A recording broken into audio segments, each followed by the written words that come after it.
Welcome, seekers of hidden knowledge, to the mystical realm of the occult. Delve into the secrets of the universe as we journey together into the enigmatic world of ancient wisdom. Brought to you by your guide through the shadows of enlightenment, Wisdom Rocker.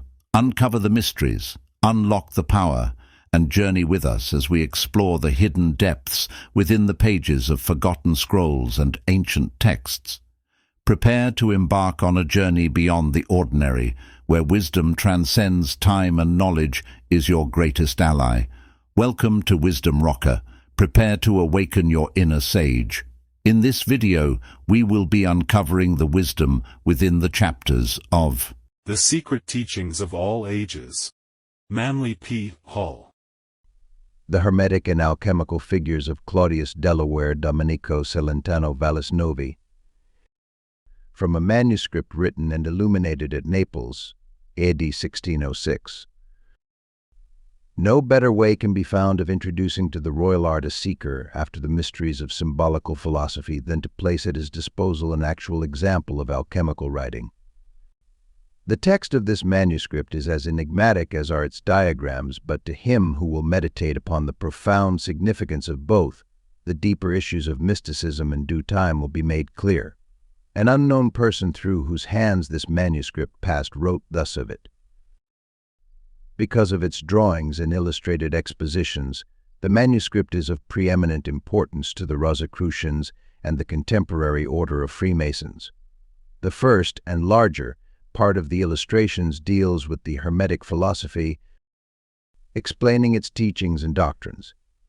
Interspersed among these are portraits of great teachers and satirical representations of bunglers and their mistaken views.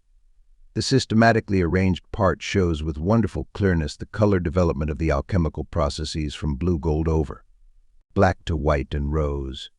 Throughout it treats of the change in human beings and not of the making of gold. Ever upon the grade of black the return into chaos from which new creations are possible follows the grade of the neophytes, the new birth, which is often repeated with impressive lucidity. The black stage occurs as usual through fire. This unopened and unpublished manuscript belongs to the order of the most important precepts and documents of the Rosicrucians and Freemasons. A search through the museums and library collections of Germany has failed to reveal any item of even a similar character. In addition to the 26 leaves here reproduced, there are 10 bottles or retorts, each half filled with varicolored substances. These bottles can be so easily described that it is unnecessary to reproduce them. The first bottle, from the mouth of which issues a golden shrub with 3 blossoms, contains a bluish-gray liquid, the entire figure being called our quicksilver. Under the vessel is a verse containing the significant words, "He will have white garments for black and then red." The second bottle, from the neck of which rise 4 golden flowers, also contains the bluish-gray substance termed quicksilver. Below the bottle is the admonition to make spirit of the body and grace of the gross, that the corporeal may become incorporeal. The third bottle is entirely black save for a golden tree trunk having 6 lopped-off branches and terminating in 5 branches which end in knobs and protrude from the neck of the bottle. The state of the substance is termed blackness showing through the head of the raven. Under the bottle occurs the statement that the tincture of the philosophers is hidden in the air like the soul in the human body. The fourth bottle is of the deepest blackness and is called the head of the raven. Nothing rises from the neck of the vessel, for the earth its contents is described as submerged in chaos. The bottom of the 5th bottle contains a bluish-gray, spotted liquid, the upper part being filled with a brick-colored substance. Above are the words, 6th raven's head. Below is added, at the bottom of the vessel worms are born. The lower half of the 6th bottle is of a bluish-gray, the upper half black, the entire figure being termed 7th raven's head. A child is seated beside the bottle, concerning whom it is written, This newly born black sun is called elixir and will be made perfectly white. The seventh bottle is black below and black spotted with red above. The process is thus described. Black blacker than black, for many diverse colors will appear. Those black clouds will descend to the body whence they came, and the junction of body, soul, and spirit has been completed and turned to ashes. The eighth bottle is divided horizontally by a golden band, from which rises a golden stem ending in 5 leaves protruding from the neck of the bottle. The contents of the vessel are transparent, and it is written that the black clouds are past and the great whiteness has been completed. The ninth bottle, from the neck of which rises a golden white rose, is also partly filled with a transparent liquid. The rose is made to say, "He who blanches me makes me red." The 10th and last bottle represents the consummation of the great work. The lower half of the vessel is filled with the blood-red elixir, and from the neck rises a red rose with many petals and of extreme beauty. After declaring all the planets to have been present at the consummation of the great work, the author of the document concludes, "I gave to the master, Spirit, so much silver and gold that he can never be poor." In his dedication, the author and illustrator of the manuscript declares that he has set forth all the operations of the great work. He prays to the Holy Spirit that he may be included in the number of those who have pursued this most noble of the sciences, and that he may be set always in the path of righteousness. Exclusive of his own researches, the main sources of his information are said to be the writings of St. Thomas Aquinas, Raymond Lully, and Arnold of Villanova. To protect themselves from the persecution of despotic theology, the medieval alchemists couched their philosophy in Christian terminology, although the great secrets of the art were derived largely from Egyptian or Arabian adepts. The Mohammedans were masters of the Hermetic secrets, and even the great Paracelsus secured from them the major part of his knowledge. In their manifestos, the Rosicrucians also disclose the Arabian source of their secret doctrine. Hence, it should be borne in mind that the relating of the alchemical teachings to biblical symbolism was a gesture of expediency. In their search of the scriptures for the arcana of Israel, the Kabbalists substantiated in great measure the alchemical interpretations of the Bible, for the soul of alchemy is one with that of Kabbalism. Both schools have a common end, being concerned with the mystery of human regeneration, despite apparent discrepancies in their symbolism. The publication of this manuscript places at the student's disposal the most profound secrets of the Hermetic art. At first, the task of decipherment may seem hopeless, and the superficially minded will be tempted to scoff at the possibility of real knowledge being perpetuated in such unconventional fashion.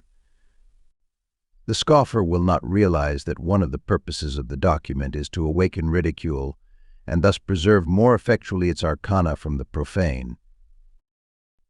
A few sheets such as those here reproduced represent the life work of one who has consecrated himself to the task of tearing aside the veil of the world virgin. Years of research and experimentation, days of incessant labor, nights of prayer and meditation, and at last comes the realization of accomplishment. This is the real story told by the grotesque figures drawn so painstakingly upon the faded, worm-eaten pages. Those who have glimpsed the greater realities of being realized that the fundamental verities of life find at best only imperfect expression through physical symbols. Only those who have passed through the travail of spiritual birth can adequately comprehend and properly reverence the pathetic efforts to portray for others that knowledge necessarily locked within the heart of the one who knows. Leaf 1. The top line reads, "Our earliest medicine was made of natural objects." About the king and queen appears the statement that to them a son shall be born in 2 trees of the vine resembling his father and without equal in all the world. About the vase is written, "Green and white the vase flame color, the flower is green. Our water, our silver, the lines below red." The material of the philosopher's stone is that thick, viscous water which either heat or cold congeals. It is mercury boiled down and thickened, cooked in neutral earth with sulphurous heat, and is called the prime material of the metals, in caverns yet dark, and forbidding mountains, If a stone be found which 1,000 years ago nature made out of her fruits, it will bring him that has it out of trouble. Listen carefully to all my verses. I speak them without veil and without deception. Leaf 2. At the top is a quotation from St. Thomas Aquinas concerning the composition of the philosopher's stone, which is described as of the purest transparency. In it all the forms of the elements and their contrarieties were visible. Beneath the figure of St. Thomas Aquinas is a short paragraph praising the excellence of the philosophic stone, declaring that from the one substance can be derived three, and from the three, two. To the right of St. Thomas Aquinas is a likeness of Raymond Lully seated in the door of his hermitage. Under his feet appears a quotation from this celebrated alchemist, beginning with the question, "What is the philosopher's stone?" After declaring it to be a reddish, fixed mercury, Lully swears to the Almighty that he has told the truth and that it is not permissible to say more. The original manuscript is mutilated at this point. Leaf 3. The writing at the top of the page reads, "Death of Saturn, life of Mercury." After describing the use of the Saturnine substances, the key to the process is declared to be depicted below.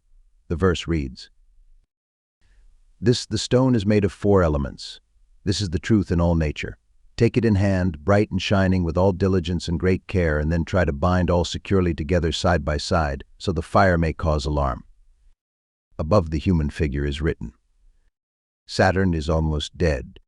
To the right, if the devouring serpent is a statement of Albertus Magnus that Saturn and Mercury are the first principles of the stone. It also declares that nature wisely provided a mixture of elements so that earth can communicate its dryness to fire, fire its heat to air, air its moisture to water, and water its coldness to earth. Text about the vase is illegible in original. Leaf 4. At the top. Let them believe that. Everything is possible. The art is fleeting, bright and rare, and not believed by the foolish. The words between the sun and crescent read, "It is hidden," and on the panel across the body, "The book of life and true treasury of the world." The panel to the left of the figure says, "Moving almost all, and the soul of its body returns to the place from which it had fled and ripens 7 months or 9, and the king crowned with his diadem appears." The right panel states, "There are 3 Mercuries: animal, vegetable, and mineral." The text below is of such a cryptic nature that to translate it is well nigh impossible. It declares that by putting fire beneath the feet of the symbolic figure it is possible to extract therefrom the sun and the moon, which the human body is shown elevating to a position of dignity above its head. Leaf 5. In the upper panel it is declared that the sun-bird battles with the earth serpent, who, tearing out his own entrails, gives them to the bird. The spirit is vivified, and Lazarus with joy is raised from the dead. Above the bird is written, "This is the sun in the form of a bird," and above the dragon, "This is the dragon devouring the bird." The first operation. The panel of text at the lower left reads in substance, "When our sperm quicksilver is mixed with the mother of elements earth, the action is called coitus. The detention by the earth of a bit of quicksilver is called conception. The earth grows and multiplies, and the operation is called impregnation. When earth is whitened with water and made of uniform color and appearance, it is called birth, and the king is born out of fire." The text at lower right was deliberately mutilated to conceal a too evident secret. Leaf 6. This plate shows all the secrets of the great stone. In the center stands the Paschal Virgin, in her hair the prime virtue, which is described as an herb flourishing in wells. The hands hold the symbols of the spiritual and material elements. The statement at the upper left is to the effect that there are 4 spirits with 2 faces, which are called the elements. At the upper right it is written that fire lives on air, air on water, water on earth, and thus the stone lives peacefully on all the pure elements. Under the sun appears the word summer, under the moon, autumn. About the tree on the left with its attendant eyes are the words, "Turn away your eyes to from the fire, there is space." About the tree to the right, "Open your eyes to the fire, there is time." The lower panel opens with this sentence, "I am exalted above the circles of world." Leaf 7. The verse at the top reads, "This stone is so noble and worthy that nature has hidden it in her recesses, Its soul is all fair and pure, for it is the true sun. I inform you of this. Keep it removed, apart and separated. Whatever boon you crave, it will come to you bounteously, without sin, with pleasure and delight. The seated figure on the left holding aloft the hammer is described as breaking hard stone, while the words beside the man with the retort read, breaking of stone are replenishment. Between the standing figures below is the exclamation, O sages, seek and ye shall find my stone. Under the outstretched hand of the man with a basket appear the words, draw out sorarem in the bottom. Below the pool, which the man on the left is stirring, appears the simple statement, our healing water. The faces of the four men are extremely well drawn. Leaf 8. Under the sun, moon, and Mercury are the words 3 and 1, an inference that the three are one. The words under the flower stems read, whiteness 40 days after ashes. Under the blossoms is written left, minor time of the stone. Right, the selected red, between the arms of the central figure appears. Let 1 pound of mercury be placed.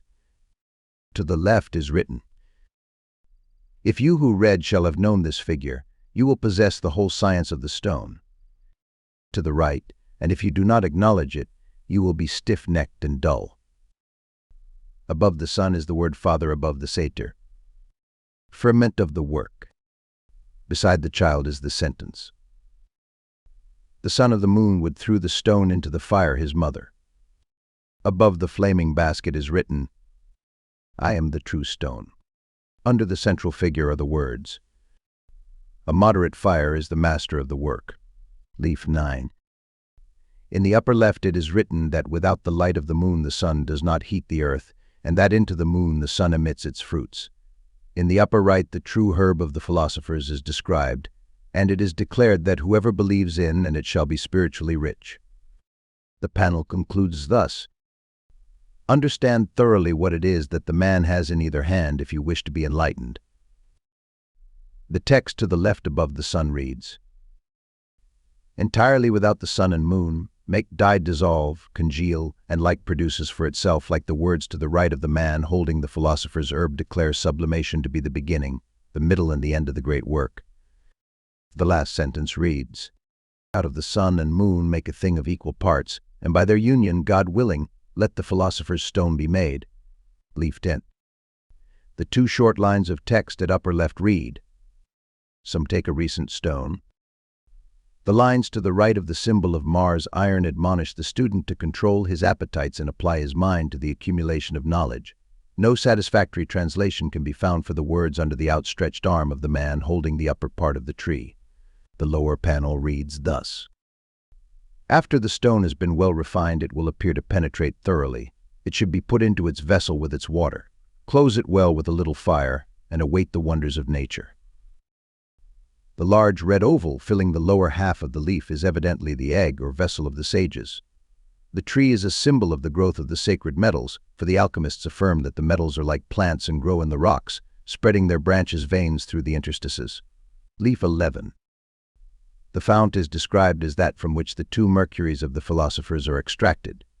At the upper left is described the white mercury, and at the right the red mercury. The text about the fountain declares that Saturn collects the white mercury, which is called the water of earth, and the earth collects the red mercury, which is called the water of heaven. The text to the left of the frog reads, through him who created the heavens and the earth I am the philosopher's stone, and in my body I carry something the wise seek. If such a charm be extracted from me, it will be a sweet refreshment for you. I am an animal having father and mother were created. And in my body are contained the 4 elements, and I am before father and mother, and I am a poisonous animal. The lines at the right describe distilling and calcining processes. Leaf 12. The 3 words at the top read, this is nature. The lines above the donkey read, this is the philosopher's donkey who wished to rise to the practice of the philosopher's stone.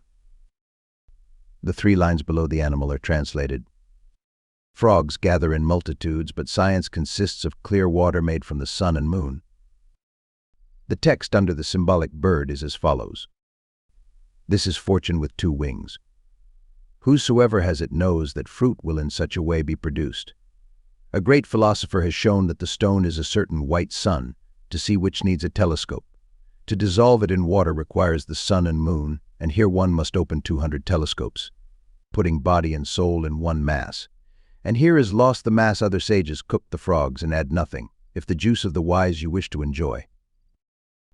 To the Greeks, the frogs symbolized both metempsychosis and earthly humidity. Leaf 13. This page contains but 2 figures. At the left stands Morianus, the philosopher, pointing towards the salamander who lives and grows in fire. Morianus, who was born in the 12th century, became the disciple of the great Arabian alchemist Adfar, from whom he learned the Hermetic arts. Morianus prepared the philosophical elixir for the Sultan of Egypt, inscribing upon the vase in which he placed the precious substance the words, "He who possesses all has no need of others." He spent many years as a hermit near Jerusalem. The lines below the salamander are, "Let the fire be of a perfect red color, the earth white, the water clear. Then compound them by philosophical means and calcine them as many times with the water which the body had as to turn it white by its kindness. Having done this, you will have the greatest treasure in the world." Leaf 14. The 3 words at the top of the left page are translated, "The man that digs." Above the birds it is declared that none but the cocks of Hermes, the 2 Mercuries, shall put hand to the plough, and only after irrigation will the earth bring forth her fruits. The seated man is Count Bernard of Treviso, who says, "Work the earth with Mercury." See chapter on alchemy and its exponents.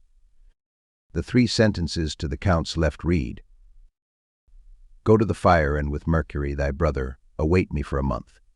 Crumble the stone I gave thee, and I shall go to the fire. Thy death, my life. I shall not die, but living, tell of the works of this, my master."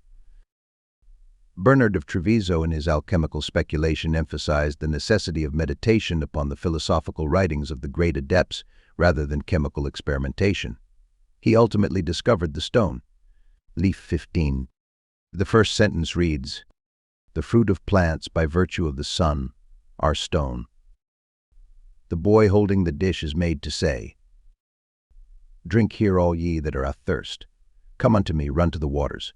Here drink, without price, and drink your fill. Open your eyes and see the wonders of the earth. They learn my thirsty 20 and 4. Beneath the boy are the words, "In the beginning God created the heavens and the earth, and divided the waters from the waters. Bless the waters which are above the heavens." The circle contains this statement, "The earth without form and void.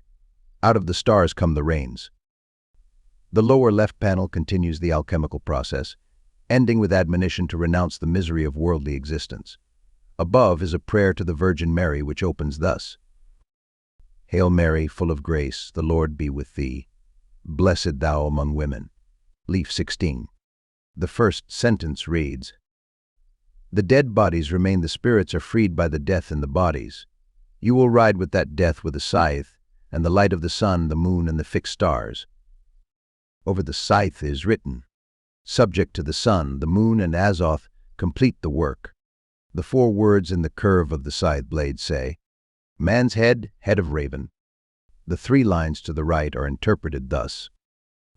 This figure is called Latin, for it looks black in a vessel, and is the beginning of corruption.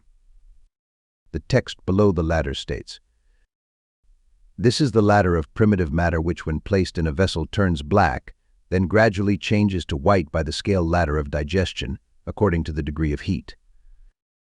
Here a ladder is used to signify the natural steps up which matter must ascend before it can attain to a truly spiritual state. Leaf 17. The verse at the top of the page reads, "Not only must this material be fixed, but it must be allowed to enter into everything so that this material may be well completed and have infinite virtue. Then by making it thick it becomes at once all white, sublimation from white it becomes shining."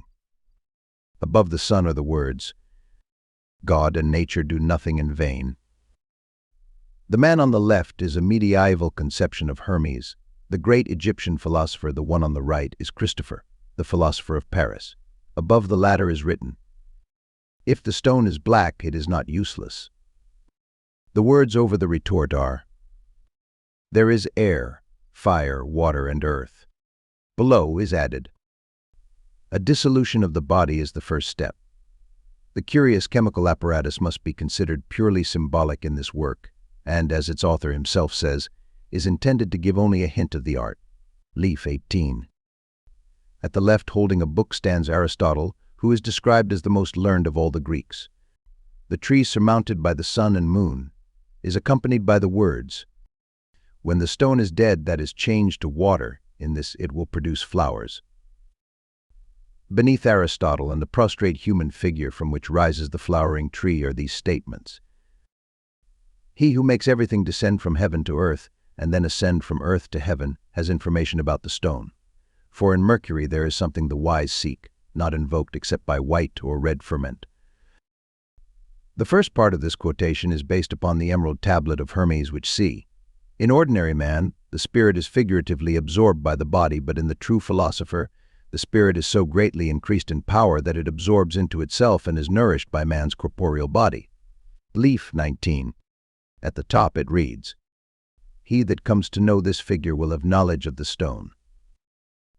The seated man probably represents Paracelsus.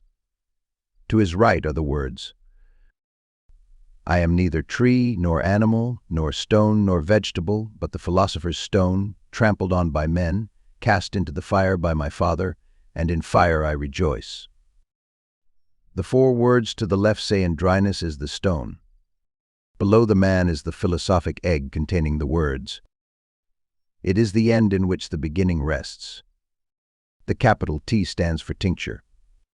The text to the right states, "In stone it is formed, as Gerber writes in his book very learnedly, and possessing so much of its nature that it changes into clear, living water, and it has the power to make folks rich, satisfied, and free from all cares, so they will be always happy if they attain by their wit to the secret."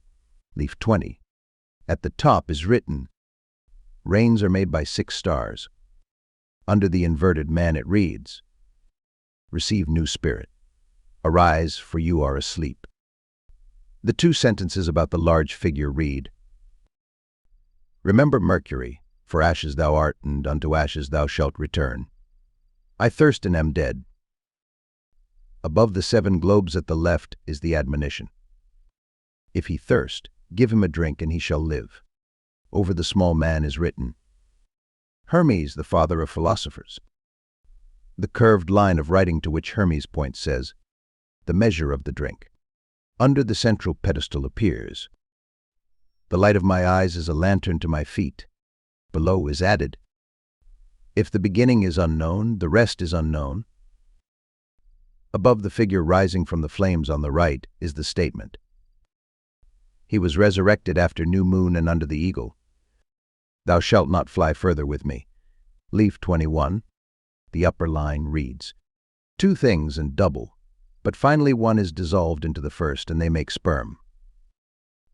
The 4 capitals, IAAT, are the initial letters of the names of the elements. Ignis, air, aqua, and terra.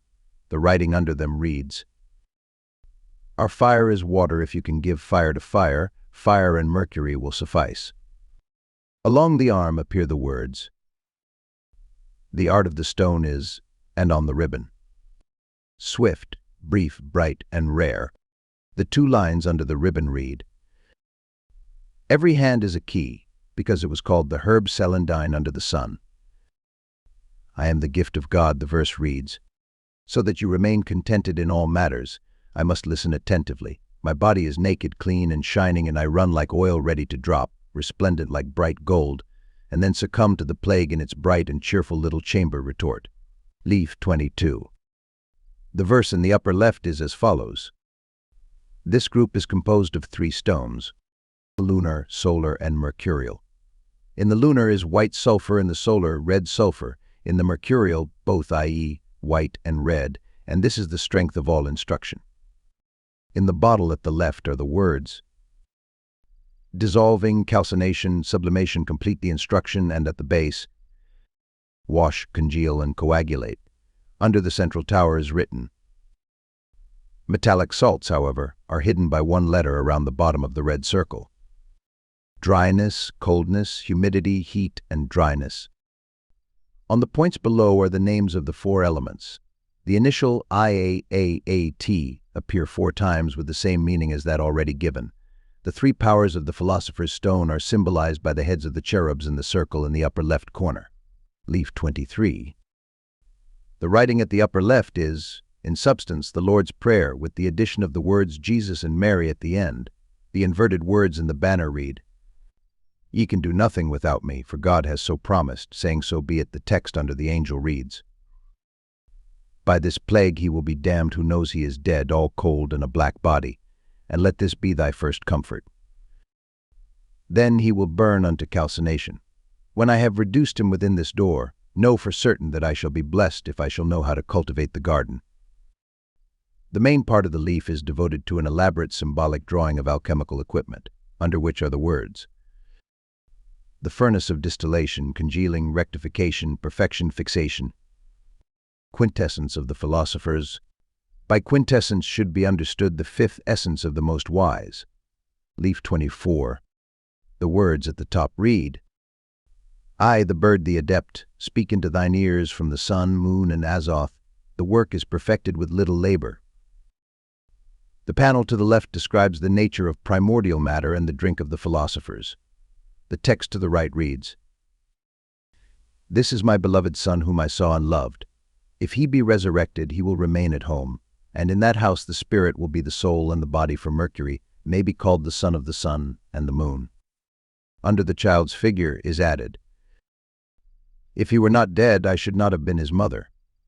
I bore him after death before he was born in the world. Under my feet I have what was his, and out of me and my son and the foundation of my feet the Philosopher's Stone is made." At the lower left, the 3 constituents of the stone are shown elevated upon a pedestal to signify their dignity. Leaf 25. Above the figure of the Queen are 3 lines stating, in substance, that in the beginning of the book it was written of her, that from her maternal breasts she nourished the sun, and that he who was capable of converting her into primal matter possessed rare skill. Opposite the Queen's head are the words, "In the highest mountains this water, and I am the light of the philosophers." To the left of the Queen is an admonition to strike the sons whom she bears. She calls herself the mother of the sun, the sister of the moon, and the servant and spouse of Mercury.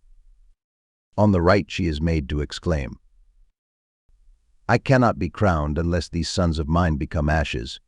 The sons are shown directly below. The verse under the Queen continues the alchemical processes, describing the method in which the exudations from the substance should be preserved. Leaf 26. This page, which concludes that part of the Hermetic manuscript bearing the symbols of the secret work, contains a number of emblems not directly correlated. At the top is the head of the king, the most common of alchemical figures. To the right of the king is an alchemical vessel designated the Hermetic seal. Below is the head of a ferocious bird, here designated a griffin. To the left of the king is a headless figure elevating a sun, or spiritual face. This figure is the world, which must be headless, since its spiritual and rational part is not material and consequently is invisible. Below is a circle unaccompanied by descriptive matter. Directly under the king's head is a vase of flowers, in which rises the golden plant of the philosophers. At the bottom of the page is additional alchemical equipment, this also being termed a Hermetic seal. Thanks for watching the Wisdom Rocker. Don't forget to like, comment, and share.